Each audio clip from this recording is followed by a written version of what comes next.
Tratamento das verrugas por HPV.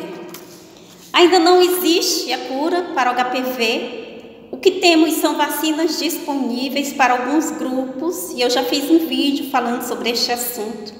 Então, o primeiro objetivo do tratamento é remover as verrugas. Essas verrugas, elas podem desaparecer sozinhas, sem tratamento nenhum, em 20% dos casos. Mas como nós temos um grande risco dessas verrugas se espalharem, aumentar a quantidade, o ideal é nós fazermos logo a retirada dessas verrugas. E interessante também saber que, apesar das várias formas de tratamento que existem, quase todos têm uma taxa de resposta de aproximadamente 50% a 75% e também pode aparecer novamente em 30% dos casos. É importante sempre discutir com o paciente as opções de tratamento. Então, os pacientes eles devem ser orientados sobre a possibilidade de, olha, nós vamos queimar aqui essa verruga, mas pode aparecer aqui uma cicatriz. Essa cicatriz, sim, ela pode ficar um pouco mais escura ou pode ficar um pouco mais clara. Nós temos também que explicar para o paciente que, olha, pode ficar assim meio fundinho aqui no local, pode ficar assim mais engrossadinho aqui na borda aqui da lesão, no local aqui onde vai ser feito, onde nós vamos queimar aqui essa verruga. Também temos que explicar para o paciente em relação que ele pode ficar sentindo dores incapacitantes e também que no local onde vai ser aplicado ou a medicação, ou que vai ser feito o procedimento, ele pode sentir uma dorzinha ali no local. As recorrências, elas podem ocorrer nos 3 primeiros meses após o tratamento. E aí é interessante sempre estar reexaminando esse paciente, principalmente entre 3 e 6 meses após o tratamento. E se não melhorar em 1 mês, ou se o paciente melhorou só um pouquinho em 2 meses, é interessante a gente pensar, peraí, acho que é interessante eu trocar esse tratamento aqui, porque eu estou usando aqui um produto, estou vendo que não está dando certo, então é melhor trocar. Então tem que considerar a troca do tratamento.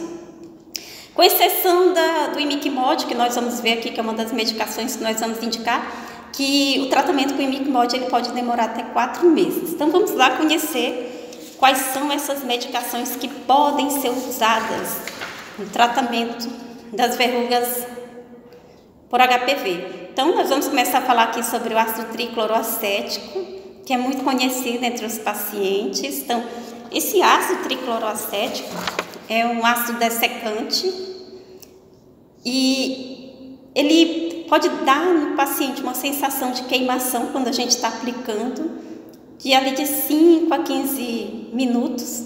E para evitar isso, a gente pode usar um anestésico ali no local, ali próximo à lesão. Também é importante saber que se aplicar em grande quantidade ou aplicar de forma incorreta pode causar um ferimento, pode ficar ali um buraquinho ali muito profundo. E essa medicação não é tóxica e ela pode ser usada com segurança na gravidez. Outra medicação também que pode ser usada é a podofilina, pode ser a 10% ou a 25%. Né? E a podofilina é uma mistura complexa de resinas de plantas.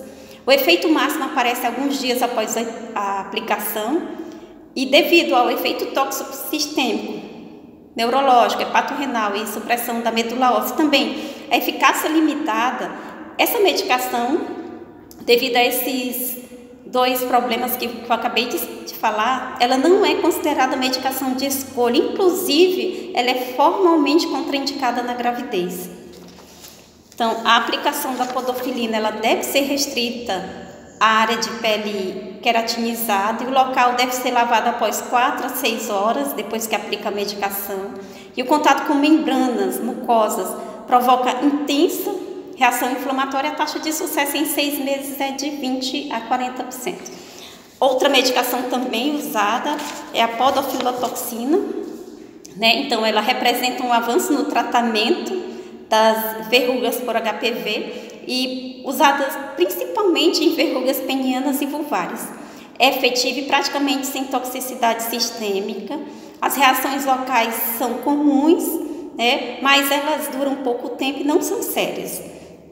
Pode-se aplicar a podofilotoxina na lesão 2 vezes por dia por 3 dias, aí passa 4 dias sem aplicar a medicação. E isso pode ser repetido até desaparecerem as verrugas. Outra medicação também que pode ser usada é a 5-fluoracila. Essa 5-fluoracila, ela inibe a produção de RNA e DNA. Então, os pacientes eles podem ter reação variável após o tratamento, então pode apresentar descamação da pele, e tem outros pacientes que não vão apresentar nada. Então, o uso de cremes de 5-fluoracila na vulva e pênis não tem bom resultado, né? E ele pode ser usado também em lesões mais queratinizadas, né? E justamente nessas lesões mais queratinizadas, o creme não vai ter muita resposta. E também, outra queixa também dos pacientes é porque o paciente começa a apresentar uma inflamação depois que ele começa a usar a 5-fluoracila. E devido a essa inflamação, o paciente diz, não, vamos usar esse remédio aqui não, que não está dando certo. Então, essa medicação, 5-fluoracila, ela já não está mais sendo tão usada devido a essas complicações, ulcerações crônicas, também pode causar vaginite química, vestibulite vulvar e balanopostite. Outra forma de tratamento das verrugas por HPV é através da destruição física. Então, podem ser empregados eletrocautério, criocirurgia, ablação a laser, e é indicado em casos de lesões em que a queratina espessa impede a penetração de uma dessas medicações que eu acabei de explicar. Então, aí o médico vai lá, como os pacientes dizem, olha, ele foi lá com bisturi e retirou lá a verruga. Então, pode ser usado também o laser ACO2. A vantagem do laser ACO2 é a precisão. Então, como ele é adaptado ao colposcópio, que é aquele mesmo aparelho que aqueles médicos, que os ginecologistas usam para fazer a colposcopia nas pacientes, né? Tipo aquela câmera que consegue ver lá a lesão lá no colo do útero. Então, como esse procedimento aqui é adaptado a esse aparelho colposcópio, isso permite a destruição perfeita de acordo com a profundidade da lesão, a destruição dessa verruga. Então, deve-se lembrar que existe o fenômeno de Koebner, onde nós podemos ter HPV ali, escondidinho ali, ao lado de uma lesão que foi tratada.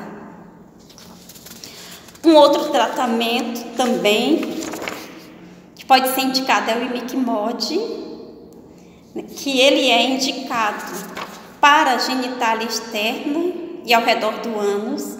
Ele atua diretamente nas lesões infectadas por HPV, não causando danos à área não doente. Então, recomenda-se a aplicação de uma fina camada 3 vezes por semana, por no máximo 4 meses, e a gente sempre orienta o paciente a lavar a área ao acordar, isso após ali 6 a 8 horas. Como assim, doutora? Por exemplo, se o paciente aplicou 10 horas da noite, quando for pela manhã, 6 horas da manhã ele já pode acordar e lavar ali a área onde foi feita a aplicação. Então, em relação ao imiquimod, é interessante aqui citar que pode ocorrer reações locais em 50% dos casos, né? Como ficar vermelho, coçar, descamar e também ficar inchado. E em 3% dos casos, o paciente pode apresentar uma dor local e reações sistêmicas. As reações se iniciam após 2 semanas de tratamento e as verrugas já começam a diminuir ali após 1 mês de tratamento. Isso aqui o paciente pode usar em casa. O único inconveniente que os pacientes sempre reclamam bastante é em relação ao preço, né? E porque em relação aos outros tratamentos, os químicos, né, que são aplicados na lesão, os outros são mais baratos. Em relação também ao imiquimod, ele pode causar reações locais intensas. Então, quando ocorrerem reações locais intensas, nós vamos suspender o tratamento 1 a 2 semanas, depois que melhorar um pouquinho, aí nós vamos reiniciar novamente. Espero ter sido útil, desejo a todos vocês uma excelente semana, um grande abraço, eu vou continuar sempre aqui à inteira disposição. Lembrando que essas medicações, elas devem ser aplicadas por médicos, por profissionais de saúde, com exceção do imiquimod, que o paciente pode ficar aplicando em casa. E os procedimentos também são realizados por médicos. Um grande abraço a todos.